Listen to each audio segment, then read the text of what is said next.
திருப்பூர் மாவட்டம் தாராபுரம் எம். குமாரபாளையம் இளந்தோப்பில் விநாயகர், ஸ்ரீ பெரிய அம்மன், ஸ்ரீ பெரிய கருப்பண்ணசுவாமி, ஸ்ரீ பாட்டன் சுவாமி கோயிலில் மகா கும்பாபிஷேக விழா வெகு விமரிசையாக நடைபெற்றது.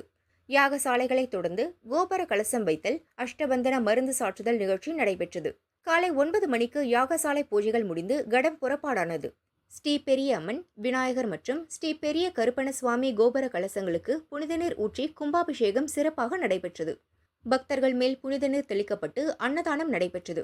திரளான பக்தர்கள் சுவாமி தரிசனம் செய்தனர்.